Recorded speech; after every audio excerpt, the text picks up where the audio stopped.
Salut, j'espère que tu vas bien. Nous sommes jeudi 16 septembre et tu es avec Romain Sost pour ce 16e épisode du Cap Copywriting sur Ogilvy en Advertising de David Ogilvy. Aujourd'hui, on va parler des illustrations et du texte qui accompagnent les publicités après les titres qu'on a vus avant. C'est assez important de voir les illustrations, même si toi tu préfères peut-être écrire. Je pense que c'est bien et on verra ça dans d'autres livres, qu'on en sache un peu plus sur les illustrations pour pouvoir donner des lignes ou voir ce qui va pas après le travail du designer. Alors, quelques conseils de Monsieur Ogilvy, lui qui en a vu quelques publicités. Il explique que les photographies qui fonctionnent le mieux, ce sont celles qui suscitent la curiosité du lecteur, pareil que l'écrit. Lorsque tu n'as pas d'histoire à raconter, le mieux c'est de mettre en avant ton produit tout simplement. Si tu peux illustre le résultat final de ton produit, ben en fait voilà le résultat, hein, comme à l'écrit, hein, il y a pas de miracle, enfin il n'y a pas de révolution.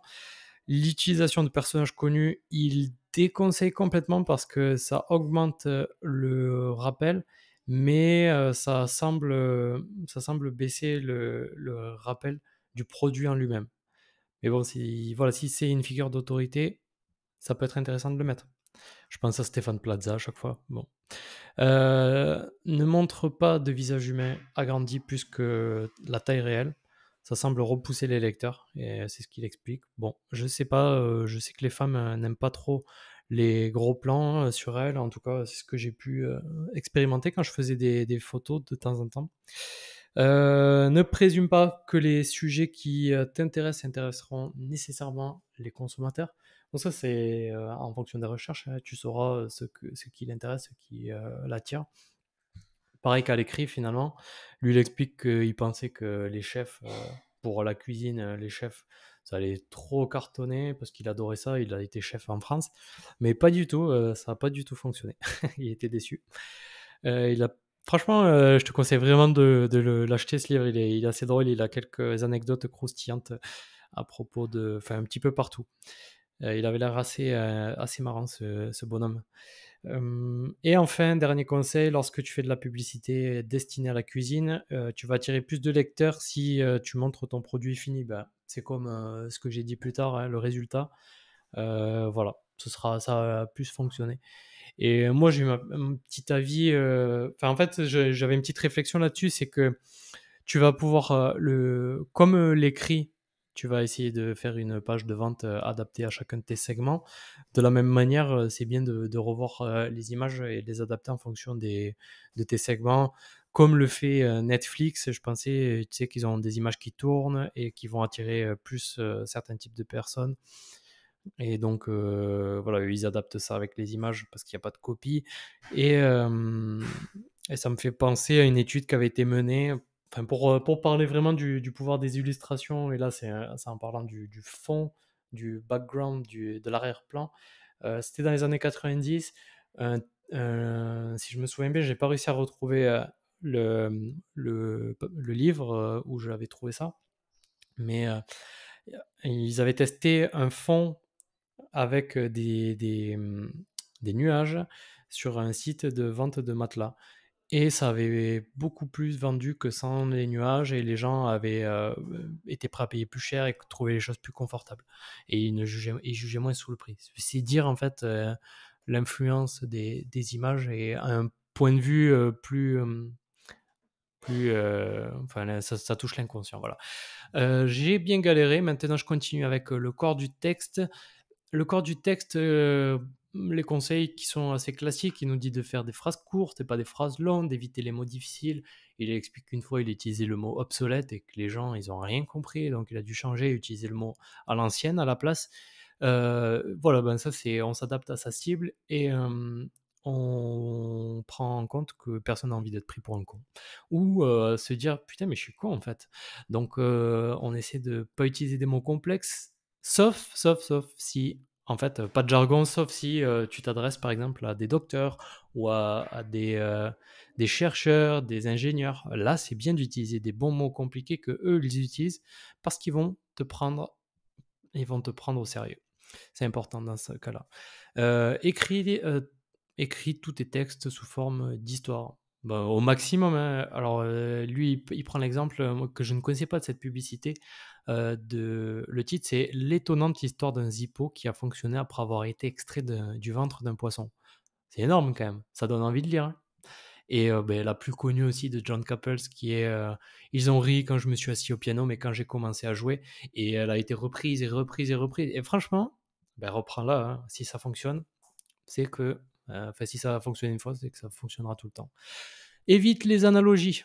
Par exemple, il prend cet exemple: «Tout comme les plantes ont besoin d'humidité, votre peau aussi».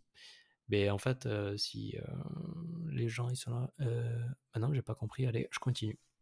Évite les superlatifs.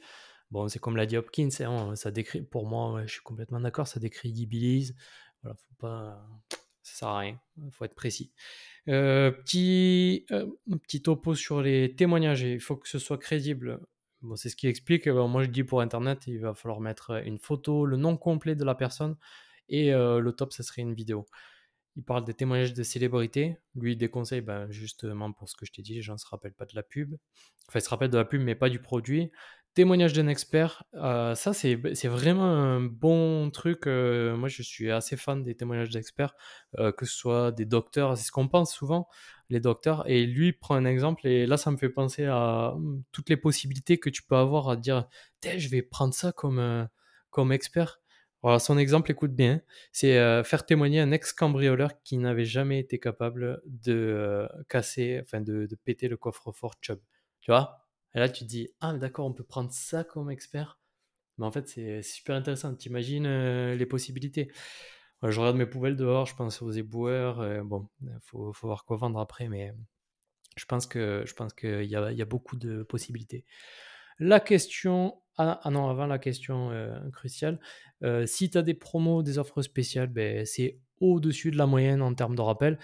Essaie toujours d'inclure le prix de tes produits, mais des fois, c'est pas possible pour, si tu vends des services comme les copywriters. Quoique moi, j'ai un kit de présentation où je suis assez ouvert sur mes tarifs.